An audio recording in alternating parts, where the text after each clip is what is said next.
Okay, my wonderful students from us and Houston, they forced me, I want them to learn a middle school classical book. They said Alexa scores in high school. for them, and so they're going to read 101 great American book. College Board want college bound readers that if you want to go to good college, you read these books. Okay, make sense? So you read it and we select, we do them together. Beowulf, I have this book. I have this book. I'm going to show you. Now, Leo, you read it. What's it about? Go. Beowulf. Beowulf is an Old English epic poem that tells the story of the eponymous hero, a Swedish warrior who comes to the aid of Hrothgar, the king of the Danes, whose Med Hall is under attack by a monster known as Dreadel. Beowulf fights and defeats Dreadel and his mother, earning the gratitude and friendship of Sigurd. Wait, what? Later in his life, Beowulf becomes king of the Geats and faces its final battle with a deadly dragon. The poem explores themes of heroism, faith, and mortality. Mortality means people's ability to die. Yeah, I know. And it is considered one of the most important works of Old English literature. It's old and ancient literature, and Beowulf, and nobody know who wrote this stuff, is Anglo-Saxon and Viking people show how great they are and pretty violent stuff. And of course, they make video game out of it. Okay, let's give you guys a very quick summary. Very quick summary. You guys decided whether you want to watch this. And of course, they make some movie out of it. They make some, oh, this one is good. This one is good. 5 million people? No, this one is hilarious. This one is a college kids. College kids want to show middle schooler what this book is about.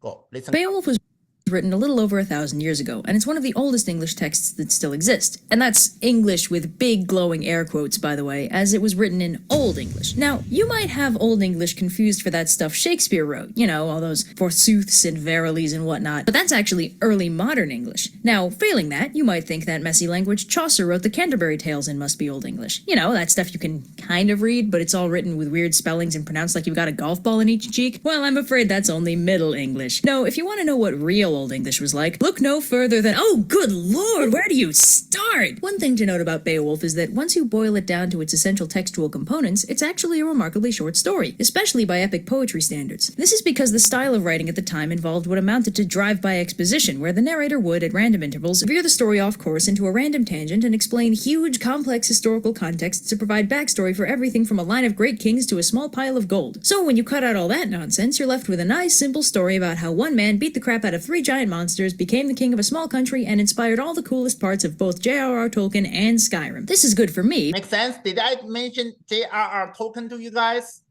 So this is the forerunner of the J.R.R. Tolkien, the Fellowship of the Ring series. So this guy beat the monsters crap off of them and fight a lot of fighting.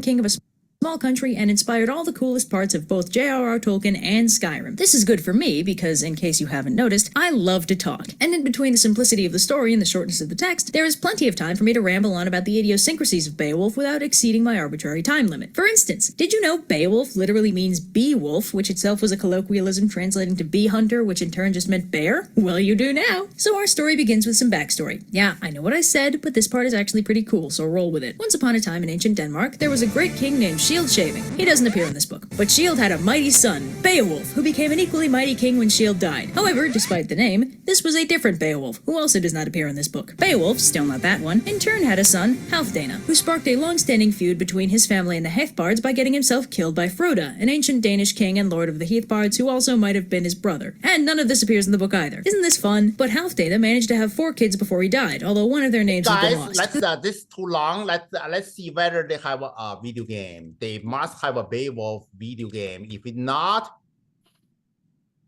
video game, ta-da! They must have it. Oh, 4 hours. Do I have 4 hours? No. Beowulf, the game launcher. Imagine having I want 4 1 minute. hours. Yeah, do this 1 minute. 1 minute. Are you 18-year-old already? Yes, of course you are. Yes. Of course you are. I'm 23. I don't know what you're talking You're about. 23. I'm You a are 58-year-old man from Virginia. Yes. Look at this. This guy. In the end, all men die, Beowulf. Yeah, don't fear to die. In the end, all men die. Do you think you dog, you can live forever? You dog, do you think you live forever so you fear death? This German king yelling to his soldier. Why do you fear death? Do you think you will live forever? But while you live, hero, your legacy is yours to build. Your legacy means spiritual heritage. Spiritual heritage. Your legacy is yours. You create your legacy, will live. Every hero fights for a name. What are you?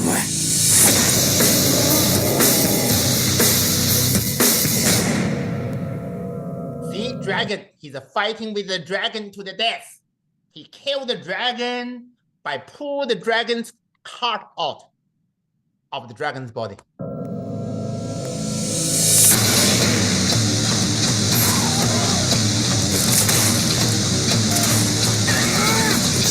I am the hero you have longed for. He's fighting with the monster, and he fighting with the monster with no weapon, and he break the monster's arm. And the sinner who would damn you all. I am Ripper and Terror and Slasher and Gouger. I am the teeth in the darkness and the talons in the night. Mine is the strength and lust and power. I am Beowulf. Okay, so this one they learned this in the 11th grader. Make sense? So do you think you want to read the book? I have the book in my personal library. Which is very I don't know. Okay, let's keep on going. That's too hard for you guys right now, and it's too scary. And whose turn? Kai, read it, and you don't have to, read the whole book. This one is introduction. Go. Things fall apart. This novel explores the life of Kong Kuo, a respected warrior in Umuafiao clan of Igbo tribe in Nigeria. Nigeria is a country in Africa, very rich and very poor at the same time. Keep on going. Kong Kuo's world is disrupted by the arrival of the European missionaries and the subsequent clash of cultures. The story examines the effect of Colonialism. That means the Europeans go to Africa and then occupy the land and control the people. That's called colonialism. Keep on going.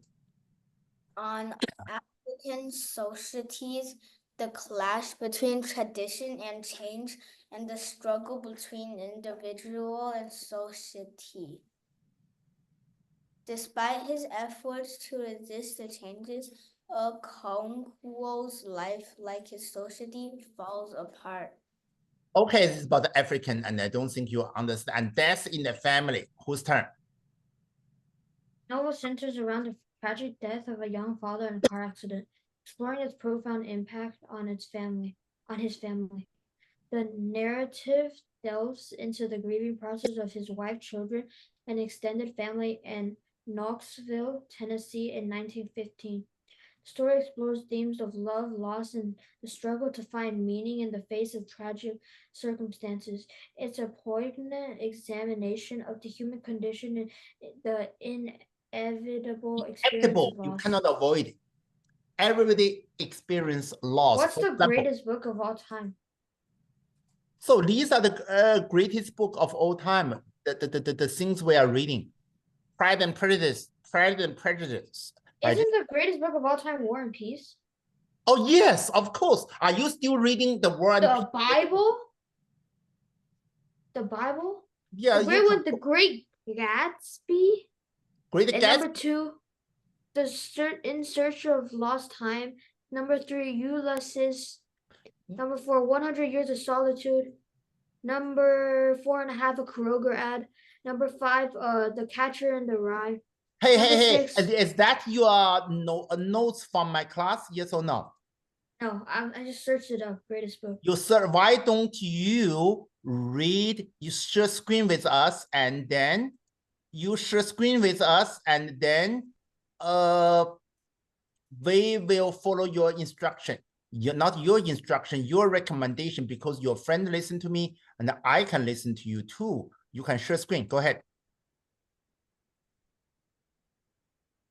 Leo, share screen with us, and you read and your friend read. Go. Of course, War and Peace is the greatest book ever, and I'm very glad you guys are reading it. Go ahead. You guys see it? Yeah, I can see it. Make it bigger. Congratulations. No, you read it, and you read one, and your friend read one. Make it bigger. The Great Gatsby by F. Scott Fitzgerald. Make it bigger. Make it larger. Thank you. How? Full screen? Make your screen larger. You can do it. Oh, how to zoom? Yeah. How to zoom on Mac? I do not care. It's okay. Plus, minus. Command plus. Command plus. Command. Plus is my auto clicker button, but my auto clicker isn't open. But it's not working. So command. Okay, you read one, and your friend read one. Kai read one. It's not working. You start from Great Gatsby. Go. The Great Gatsby set in. Oh wait. Set in summer 1922, the novel follows the life of a young and mysterious millionaire, his extravagant lifestyle in Long Island, and his obsessive love for a beautiful former debutante. As the story unfolds, the millionaire's dark secrets and the corrupt reality of American dream during Jazz Age are revealed. The narrative is a critique of the hedonist excess and moral decay of the era, ultimately leading to tragic consequences. Kai. Hi, your turn. This renowned novel is What's it called? In Search of Lost Time by Markel Roost. I don't know what the name.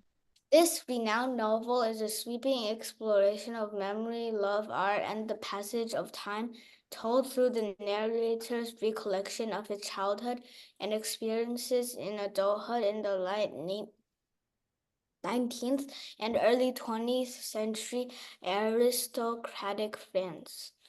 The narrative is notable for its lengthy and intricate involuntary memory episodes, the most famous being the Madeleine episode. It explores the theme of time, space, and memory, but also raises questions about nature of art and literature, the complex relationships between love, sexuality. Okay, nice. All right. Ulysses by James. Ulysses. Keep on going. By James Joyce. I'm going to definitely teach this book to you guys. Okay. Not this one. Keep on going. The novel follows a day in the life of Leopold Bloom, an advertising salesman. As he navigates the city, the narrative, heavily influenced by Homer's Odyssey. Odysseus. Isn't that in a Mario game? Explores themes of identity, heroism, and the complexities of everyday life. It is renowned for its stream of conscious style and complex structure, making it a challenge but rewarding read. Wonderful. Whose turn? Oh, whoops. No, keep on moving. Don't destroy it. This is a wonderful choice. Whoops. Wait. You lost it. Oh, wait, no, where'd it go? Did I close it? Yes. And wait, no, it's right here. What the heck? Do you guys see it? Kai. That's it. Kai, it's your turn. 100 Years of Solitude. These are 100 great book. This one is great book. Keep on going. This novel is a multi-generation saga that focuses on the Buendia family who founded the fictional town of Macondo. It explores themes of love, loss, family, and the cyclical nature of history. The story is filled with magical realism, blending the supernatural with the ordinary as it chronicles the family's experiences, including civil war, marriages, births, and deaths. The book Wonderful, wonderful, Kai. You did a wonderful job. You did a wonderful job. Remember these names, and then you will do wonderful. That's Kai. You are wonderful, and I'm very happy for you. Leo, The Catcher in the Rye. The Catcher in the Rye by J.D. Salinger.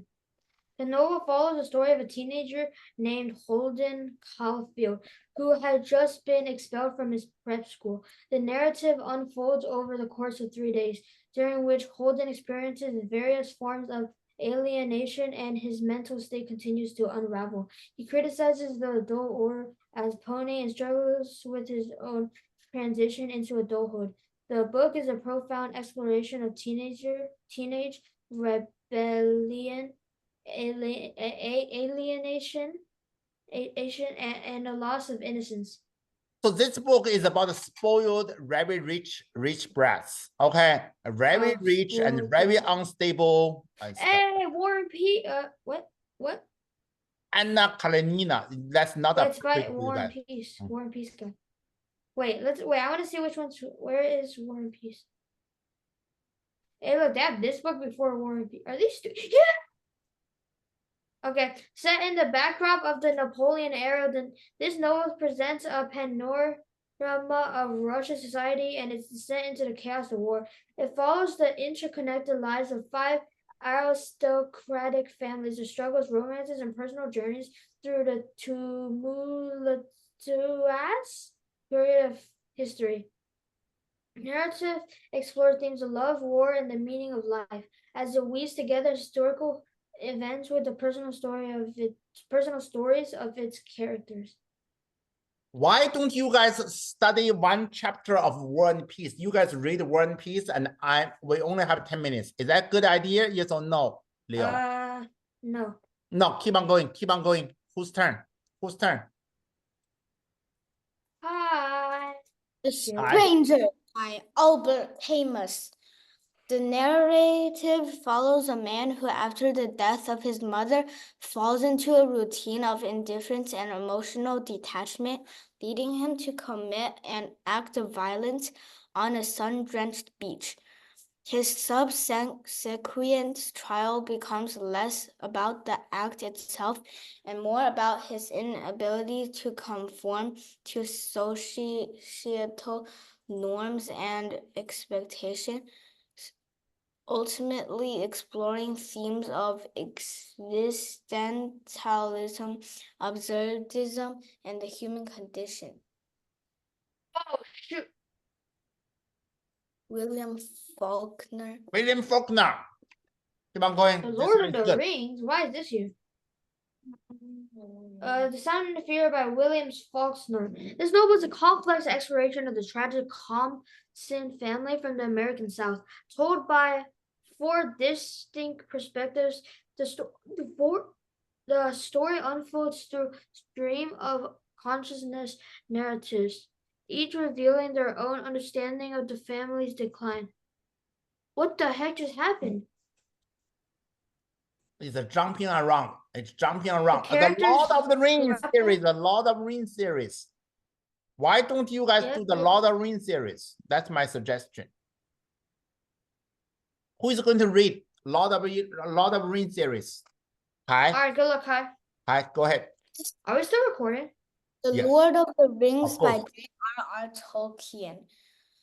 This epic high fantasy novel centers around a modest hobbit who is entrusted with the task of destroying a powerful ring that could enable the Dark Lord to conquer the world.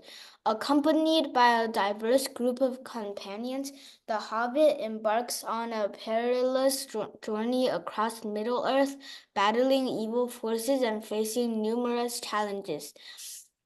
The narrative, rich in mythology and complex themes of good versus evil, friendship, and heroism, has had a profound influence on the fantasy genre. Hi, do you think this will be something you might like? Yes or no? The Lord of the Rings. Okay, then keep on going. Oh, pass this one. Pass is inappropriate for young kids. It's about a marriage life. You guys don't want to get married very soon. Yes or no? Hey, look, Alice Adventure in a Wonderland. I strongly suggest you guys read this book. It's for very smart people. Your turn. Leo. This last, the brothers Karamazov. The brother Karamazov. Dostoevsky. Russian. But Dostoevsky. Say it. Dostoevsky. Dostoevsky. Dostoevsky. Dostoevsky. This is Russian. Of course he's Russian. There's nothing wrong with being Russian. Is everything right? Russian? Yes, it's a Russian guy. He's a... This classic novel explores... Oh, wait. The complex, passionate, and troubled relationship between four brothers and a father in the 19th century. Russia! I knew it!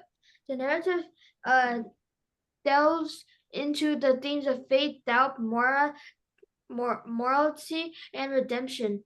Red Dead Redemption 2, 3. As each brother grapples with personal dilemmas and family conflicts. The story culminates in a dramatic trial following a murder, which serves as a microcosm of the moral and physiological struggles faced by each character and by extension, humanity. So there was giving spoilers. It's a murder story. Somebody read Alice in Wonderland. Go ahead.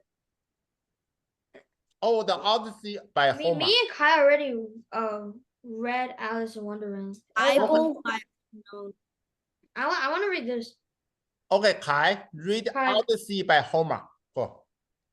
The Odyssey by Homer. This epic poem follows the Greek hero Odyssey on his journey home after the fall of Troy. It takes Odyssey 10 years to reach Ithaca after the 10-year Trojan War. Along the way, he encounters many obstacles, including mythical creatures, divine beings, and natural disasters. Meanwhile, back in Ithaca, his wife Penelope and son Telemachus fend off suitors vying for Penelope's hand in marriage, believing Odysseus to be dead. The story concludes with Odysseus' return, his slaughter of the suitors, and his reunion with his family. Wonderful, wonderful, wonderful. I definitely will mention Odysseus by Homer, and it's a wonderful book. So we only have the Bible by alone. The Bible is the central religion. The Bible, read the loud and clear the Bible by Old and New Testament. It features a diverse collection of writings, including historical narratives, poetry, prophecies, and teachings. These texts chronicles the relationship between God and humanity, detail the life, death, and resurrection of Jesus Christ, and follow the early Christian church. Considered divinely inspired by believers, serves as a foundation guide for faith and practice, influencing countless aspects of culture and society worldwide. Woo! Wonderful, wonderful, wonderful. Whose turn? We are in the great book 20. Are we done yet? Not yet. We have 5 minutes, 3 minutes, 4 minutes. Go. The Divine Comedy. Whose turn? Divine Comedy by Dante. By Dante Alighieri. In this epic poetry, it's an epic poetry. The protagonist embarks on an extraordinary journey through hell, inferno, purgatory, purgatorio, and paradise paradiso. Guided by the ancient Roman poet Virgil and his beloved Beatrice, he encounters various historical and mythical figures in each realm, witnessing the internal consequences of earthly sins and virtues. The journey serves as an allegory for the soul's progression towards God, offering a profound insights into the nature of good and evil, free will, and divine justice. Wonderful, divine justice. Okay, are you surviving? I died. Why don't you guys? I died. Okay, this monkey died. Hey, Leo, you are the team leader. You and your friend decide which book to read. How about that? You guys decide. No, we have to finish War and Peace. Oh, finish the War and Peace. Of course, finish the War and Peace. Okay, homework number 1. Both of you do War and Peace. Both of you. Anna is evil. Really? Why? Why she's evil? Why? Main character, period, fat boy went to war. Wow, congratulations. What else can you tell me about Dostoevsky's? No. Anna and Andre's relationship is worsening. Wow. I don't searched up what happened to Andre at the end. I don't think a lot of adults understand that wonderful book. Make sense? And if you finish that book, I have a scholarship for you. Very good Christmas gift for you. Okay? Oh, $3 million? Probably my personal, I will print some money on my personal credit. And I will make form a country and form a currency. Anyway, why don't you persuade your friend Kai to read that wonderful book too? So next class, Kai, where are you in War and Peace? We will read War and Peace together online. And then both of you need to read this wonderful book, story and poem for extremely intelligent children of all time. 50 pages, 50 pages. Okay. Can you do that for me? 50 pages. Congratulations for your SAT and TOEFL vocabulary. Hi, I think a lot of adults cannot do it. Bye-bye. See you guys next week. Wait, hold on, Kai. What page are you on War and Peace? God. Okay, nice. Bye. Yeah, bye.